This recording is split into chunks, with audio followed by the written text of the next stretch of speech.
নেকা কান্নার মতো একটা উনি ওখানে গিয়ে অনশন করলেন। তাকে উন্নয়নের কাজে বাধা দেওয়া হচ্ছে। 4 বছর 10 মাস পরে যার মনে পড়লো, তাহলে 4 বছর 10 মাস আপনি কি করছিলেন? ওনার প্রাক্তন বিধায়ক হওয়া শুধুমাত্র সময়ের অপেক্ষা। উনি শ্বেতপত্র প্রকাশ করতে পারছেন না, উন্নয়ন করতে ব্যর্থ এমন একজন বিধায়ক। ওনাকে থাকেন কোথায় উনি? তো কুচবিহার, রায়গঞ্জ, কাথি, শুভেন্দু অধিকারীর বাড়ি থেকে বসে থাকেন সারাদিন। একদম ভুল তথ্য। উনি কতবার গিয়েছিলেন? ওনাকে আপনারা শিলিগুড়ি শহরে কতদিন রেখেছেন? আমাদের মাননীয় মহানগরী যেভাবে উন্নয়ন যোগ্যে কাজ করে চলেছেন, শিলিগুড়ি শহরকে একটা নবতম শিলিগুড়ি সংযোজন, একটা নবতম শিলিগুড়ির আমরা স্বাদ পেতে চলেছি মাননীয় মহানগরীকে হাত ধরে। তার দীর্ঘ যে পরিশ্রম, 2022 সালে আমরা কর্পোরেশনের নির্বাচনে ক্ষমতায় আসার পর থেকে মামাটি মানুষের আশীর্বাদ নিয়ে, তো উনি কোথায়? ওনাকে শিলিগুড়ি শহরে কোথায় দেখা যায়? ওনাকে থাকেন কোথায় উনি? তো কুচবিহার, রায়গঞ্জ, কাথি, শুভেন্দু অধিকারীর বাড়ি থেকে বসে থাকেন সারাদিন। ওনার শিলিগুড়ি শহরের প্রতি ওনার কি দায়বদ্ধতা আছে? শিলিগুড়ির মানুষের জন্য কি করেছেন? বাকি বিধায়করা এরকম বলছেন না কিছু হলে নেকা কান্না। এটা কারণ একটাই, উনি যে শিষ্য, উনি তো আমাদের প্রাক্তন বিধায়ক এবং প্রাক্তন মেয়র অশোক ভট্টাচার্যেরই তো শিষ্য।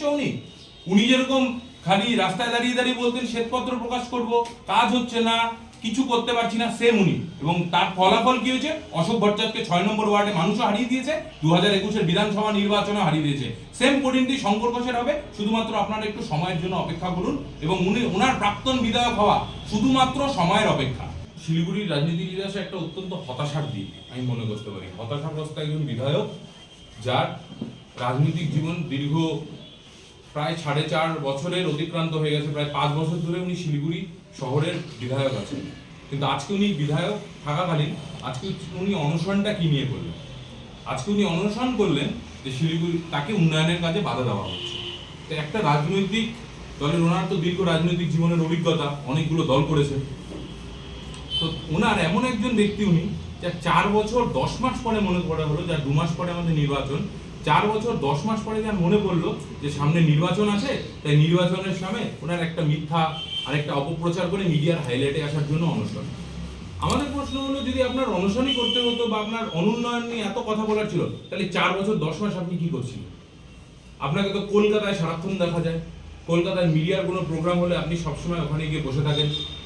আপনাকে তো রায়গঞ্জে দেখা যায়, আপনাকে তো কুচবিহারে দেখা যায়, কিন্তু শিলিগুড়ি শহরে আপনাকে কেন দেখা যায় না?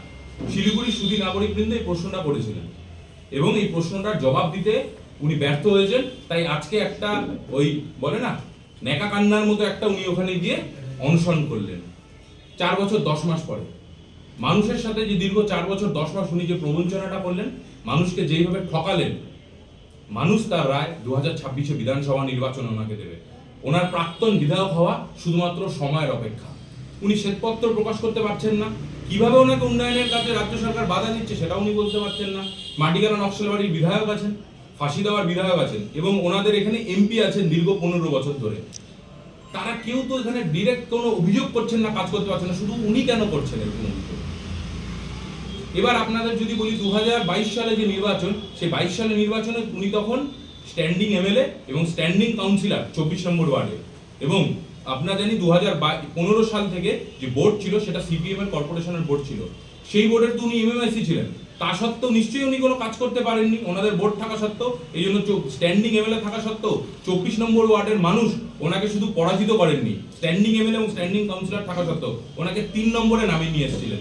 তাই উন্নয়ন করতে ব্যর্থ এমন একজন বিধায়ক, এমন একজন ব্যক্তি আর শিলিগুড়ি শহরের একজন নাগরিক হিসাবে অত্যন্ত লজ্জার দিন, অত্যন্ত বিরক্তিকর একটি রাজনৈতিক আজকে উনি যে কর্মসূচিটা নিলেন, এবং মানুষের সাথে যিনি প্রবঞ্চনা করে গেলেন, এবং মানুষকে 4 বছর 10 মাস ধরে উনি একদম যেভাবে রাজনৈতিক ধোঁকা দিয়ে গেলেন, তার বিরুদ্ধে আমরা দার্জিলিং জেলার তৃণমূল যুব কংগ্রেসের পক্ষ থেকে ওনাকে ধিক্কার জানাই এবং বলে দিতে চাই, আর 2 মাস পরে উনি প্রাক্তন বিধায়ক হয়ে যাবেন, এবং শিলিগুড়িবাসী ওনাকে ভোটাধিকার মাধ্যমে ইভিএমে তার বিরুদ্ধে জবাব দেবে।